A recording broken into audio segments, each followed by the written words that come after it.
Okay, so I was watching this Will Tennyson video, right? And the dude is, he's always doing these crazy fitness challenges. Yeah. But this one, it kind of got me Oh, thinking. yeah. He compares this $160 home gym setup Wow. to a $16 million one. What? Like, can you even imagine that? That is wild. What is going on there? $16 million. It's crazy. Like, I mean, Yeah. what could possibly justify that kind of price difference for a gym? So in this deep dive, we're going to unpack Will's experience in both, Okay. starting with the $160 rental. All right. And he describes it as being in like this super secret, almost hidden location Wow. with like the most basic equipment you could possibly imagine. So like what? Just the bare essentials. Pretty much, yeah. Interesting. But I think what's interesting is that this kind of setup, it actually forces you to be more resourceful. Like okay. Will points out that it often leads people to focus on those compound movements, Right. like your squats and deadlifts. The foundation. Exactly, the foundation of building muscle. And he even found a surprisingly awesome hack squat machine there. No way. In that little setup. Yeah. But he did mention he had to wear a helmet while using it because the ceilings were so low. Oh my gosh, that's hilarious. I know. I can just picture it. But it really speaks to the limitations of a budget setup. Totally. And yet, Will still manages to find the positives. Well, that's good. He gives this gym a really high score for its anabolic environment. Anabolic environment. Okay, hold on. Break that down for me. What does that even mean? Yeah, what is that? Is that like a technical term or something? Well, it's Will's subjective measure of the gym's atmosphere. Okay. Like, does it feel motivating? I see. Does it push you to work harder? Gotcha. And surprisingly, this bare bones gym, it scored high on that front. So it's like that gritty, no frills vibe that can actually get you pumped. Exactly. It really makes you think, maybe a simple setup is all you really need to tap into that inner drive. Right. Like, you don't need all the bells and whistles. It's about the mindset. Yeah. And Will makes this brilliant point about the cost of gym memberships over time. Oh, yeah, for sure. Like, he calculates that the average person spends thousands of dollars over the years Oh, easily. just on those monthly fees. Oh, yeah. And it's money that could potentially be invested in a home gym. That's true. And he even asks his viewers, if you had that kind of money to spend, what would you buy first? Oh, that's a good question. Yeah, it really makes you kind of examine your own fitness spending and priorities. Absolutely. Like, what are you actually putting your money towards? Yeah. Now on the complete opposite end of the spectrum. All right, let's hear about this mansion, Jim. Right. We have the $16 million mansion with its anabolic nuclear bunker of a gym. I'm intrigued. Will even jokes about having to up his wardrobe game for the visit. Oh, he did. What'd he go with? He went for that rich guy with a sleeper build look, Ha ha. which I have to say he totally pulled off. Of course he did. But the mansion itself, Yeah. it's incredible. I- I mean, 17 bathrooms, a tennis court. 17 bathrooms. But, Will is most excited about the gym. Well, yeah. Of course. And can you blame him? No. This place is massive. Okay. It's decked out with all the top-of-the-line equipment, Oh, wow. but it's also kind of eerily empty. Really? He even jokes about needing to hire extras just to make it feel less lonely. That's so funny. I know, right? Like, it's almost too much space. You need a whole entourage just to fill it up. Right. So it's like a commercial, but without the people. Yeah, exactly. It's interesting, though, because sometimes I think the energy of a crowded gym, even with the wait times for equipment, Uh-huh. it can actually be motivating. Really? See, I always thought all those amenities would be super motivating. Oh, wow. Like having your own personal spa after a workout. Right. I get that for sure. But maybe it's just too much.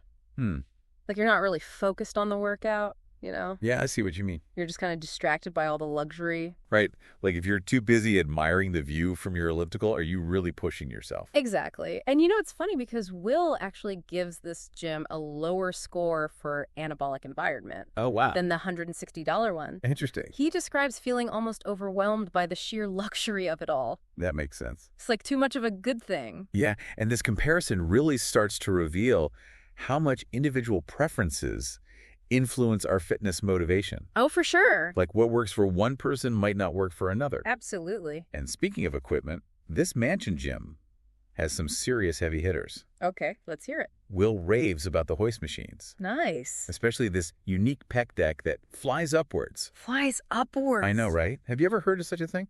That's wild. No, I've never even heard of that. Me neither. And Will's a self-proclaimed leg press critic. Oh, is he? But even he was impressed with the one in this gym. Wow. Okay, so it must be good. They also have like a crazy amount of cable attachments and dumbbells. Oh, no. Plus this huge posing area with flattering lighting. Oh, of course. It's like they went all out. Talk about extra. I know, but even in this fitness paradise, Yeah. Will still finds the humor. Well, good. He points out that there's no power rack. Really? And he suggests that maybe they just didn't want to hire a spotter. Oh my gosh, that's hilarious. I know. Maybe they just needed a really big walk-in closet. Who needs clothes when you have a pec deck that flies upwards? Right. It's true. So we've got this super basic $160 gym where you practically have to wear a helmet to work out. Yeah.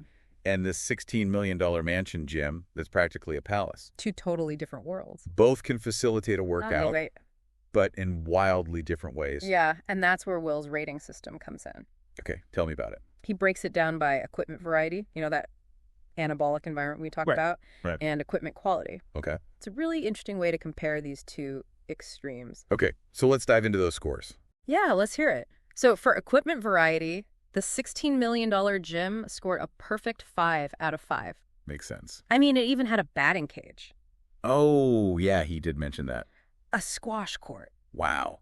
And then, of course, for equipment quality, it also aced that category. Okay. 5 out of 5. But here's where it gets interesting. Right. For anabolic environment, Mm-hmm. it only got a 3.5. Really? That's kind of surprising. I would thought all that luxury would make you super pumped to work out. You would think right. Yeah. But it's a common misconception. Huh. We tend to think more is always better. Yeah. But when it comes to fitness motivation, sometimes a minimalist approach can actually be more effective. Oh, interesting. Remember that basic $160 gym? Yeah. It actually scored a 5 out of 5 for anabolic environment. Wow, that's a huge difference. Yeah, it's pretty wild. So what do you think it is about that simple setup that makes it so motivating? Well, Will describes feeling incredibly focused in that space. There are no distractions, no fancy amenities pulling your attention away from the task at hand. Right. And this actually aligns with some research on intrinsic motivation. Oh, really? Yeah, when we're free from distractions, we're more likely to find enjoyment and satisfaction in the activity itself. So it's like that saying, constraints breed creativity. Exactly. Maybe those limitations, they kind of force you to dig deeper and find that inner drive. It's about tapping into that primal instinct to push yourself to overcome challenges. I like that. And sometimes a bare bones gym can actually foster that mindset more effectively than a luxurious one. That makes total sense. It's like when you're working on a creative project, sometimes having too many options or too much technology can actually stifle your creativity. That's a great analogy. It's about finding that sweet spot, Yeah. between having enough to work with and not being overwhelmed by choices or distractions. And, it makes you wonder if sometimes those luxury features are almost like a way of compensating for a lack of internal drive. Oh, that's an interesting thought. Like if you need a jacuzzi and a massage to get yourself to the gym, are you really motivated by fitness? It raises the question of, are we seeking external rewards to motivate us? Or can we cultivate that motivation from within? Right, because maybe the true anabolic environment isn't about the physical space at all, Yeah, but about the mental space you create for yourself. I like that. It's about having that mindset of dedication and commitment, regardless of your surroundings. You're totally right. And think about Will's experience in both gyms. Yeah, In the $160 gym, he was focus-driven, even found joy in the simplicity of it all. right. But in the $16 million gym, despite being surrounded by luxury, he felt a bit lost, even unmotivated. It's so interesting how that works. It really highlights the importance of understanding your own personal motivators. Yeah, what gets you excited to work out? Right. Is it the newest equipment, the social aspect, the Yeah. convenience, or something else entirely? Right. Once you identify those motivators, then you can create an environment that supports your fitness journey, whether it's a corner in your basement or a fully equipped home gym. Okay, so we've talked about the scores for the gyms, the equipment. But before we wrap up this comparison, we have to talk about the additional amenities in the mansion gym. Oh, yeah. Remember how Will had to use a hill for cardio at the $160 gym? Right. I forgot about that. It's almost comical how different the two setups are. It's pretty wild. This mansion gym has a full-size batting cage, Oh, wow. a pickleball squash court, No way. and let's not forget the elliptical that overlooks the entire gym. Oh, yeah, with the view. He said it's like having a view, but instead of like a scenic landscape, Yeah. you're just looking at more gym equipment. More gym, right? And almost too much. And then the jacuzzi. Oh, yeah. What about that? Remember how it was shaped for one person? Yeah. It's like they thought of everything. It's those little details that Will picks up on that make his videos so entertaining. Oh, he even commented on the water fountain. Oh, did he? He said it tastes like disposable income. Of course it does. It's a stark contrast to the $160 gym, which, as he put it, had a potentially penicillin-resistant float tank. That's amazing. But even with all the humor and the extreme differences, Yeah. both spaces ultimately serve the same purpose, Right. to provide an environment for working out. They're both gyms at the end of the day. So after experiencing both ends of the spectrum, what's Will's final verdict?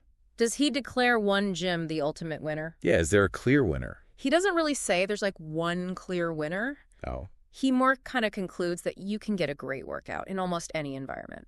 makes sense. It's not about the price tag, it's about the effort you put in. Yeah, that's a really good takeaway. It Oh. means, you don't need all this fancy equipment or luxurious surroundings Right. to reach your fitness goals. The key is to find what works best for you, you Right. know? What motivates you. Yeah, Is it the simplicity of a basic setup, right. like the $160 gym, or do you thrive in a more, high-tech environment? Lots of options. So maybe it's not even about, like, the physical space itself. Right. Maybe it's more about cultivating that internal drive. Yeah, that mental focus. Yeah, exactly. And I think what's so fascinating here is that it challenges us to kind of shift our perspective. Instead of focusing on those external factors, Yeah. we can turn inward and ask ourselves, like, what truly drives me? What Yeah. kind of environment brings out my best effort? I love that this deep dive has been about so much more than just gyms. Yeah. It's about understanding our own fitness motivations and creating a space, Right. whether it's a corner in our living room or a full-blown home gym, Yeah. that supports our individual journey. And remember, the most important piece of equipment you have is your own body Oh, yeah. and your own determination. That's true. No matter where you choose to work out, the key is to show up consistently and put in the effort. Couldn't have said it better myself. All right. So there you have it. From a bare bones rental to a multi-million-dollar fitness paradise. Wow, what a range. We've explored the spectrum of home gyms. Yeah. And we discovered that a great workout is within reach, It is. no matter your budget or your surroundings. You got it. Now get out there and make it happen.